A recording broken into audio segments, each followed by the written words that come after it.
What's up guys, welcome to a new video. Today I'm going to be going over my evening routine. It's something that I've only recently implemented into my life. If you find that any of the habits I practice during my evening routine help you, if you try them out, let me know. I'm always excited to hear that you guys are benefiting from stuff I share. Both morning and evening routines, all the habits within them are constantly changing for me, whether it's the duration, the order, whether those habits are actually in or out of the routine or not. It's always changing and it's always based on what works for me. Everybody's going to want to start and end their day in different ways. So if you currently have a morning routine, evening routine or not, feel free to try any of this stuff out because I think it could really help. Alright, so the first and most imperative rule of my morning routine is I stop looking at social media at 8 p.m. and I stop looking at my phone altogether at 9 p.m. I waste so much time on social media, it's ridiculous. So taking that out of my night has really helped me be productive and start winding down sooner. And it actually allows you to fall asleep sooner because it doesn't keep your brain awake like it usually would if you're just mindlessly scrolling through social media or watching Netflix or something like that. All right, so far we have number one, put your phone away. Number two is plan my day.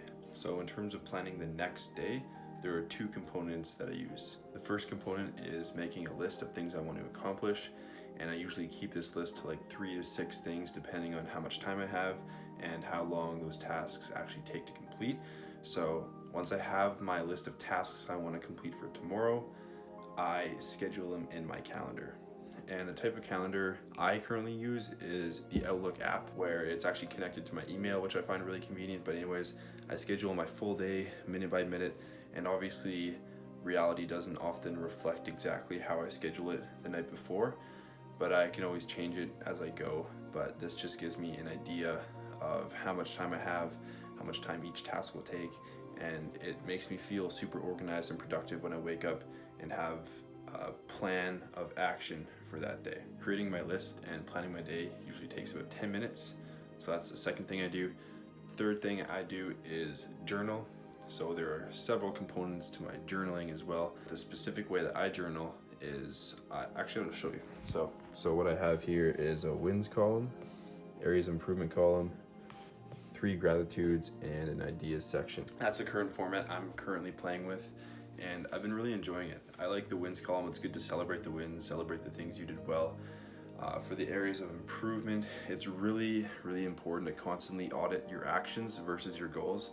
So if there are times during the day when you wasted time or were unproductive or did the wrong thing, or any areas of improvement within your life, if you acted immaturely, if you made a mistake, if you did anything that you would like to change, you can throw it in that column. I find that writing it down allows you to think about it less. If something's really on your mind, it's stressing you out, it's giving you a little bit of anxiety, writing it down, and also writing down how you feel about it can be really beneficial in that manner.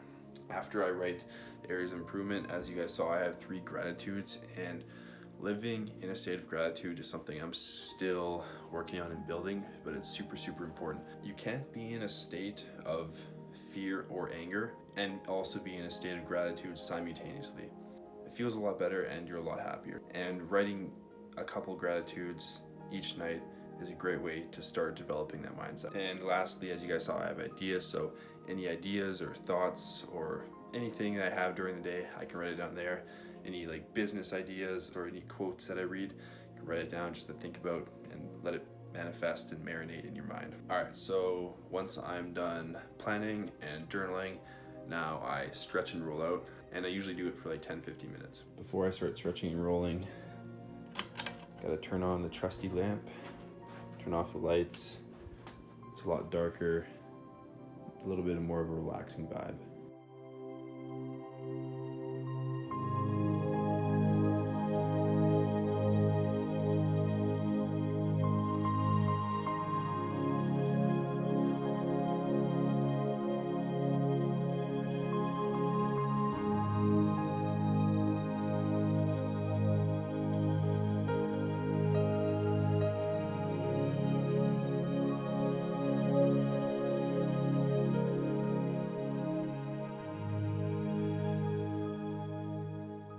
So that stretch and roll felt amazing, and after I do that, I usually like to sit down for a few minutes and meditate.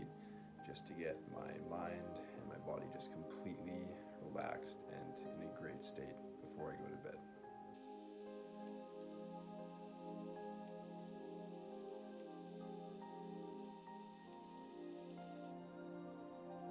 Alright guys, so that concludes my nightly routine. It usually takes like 40 minutes to an hour depending on how long I spend on each task. Right now I'm in such a relaxed and peaceful state, and it's a much better way to go to sleep compared to 40 minutes to an hour ago. So I highly recommend this routine or implementing at least a couple of these habits into your life, especially putting your phone away. But let me know if you try any of this stuff and if it helps you, and I will see you guys in the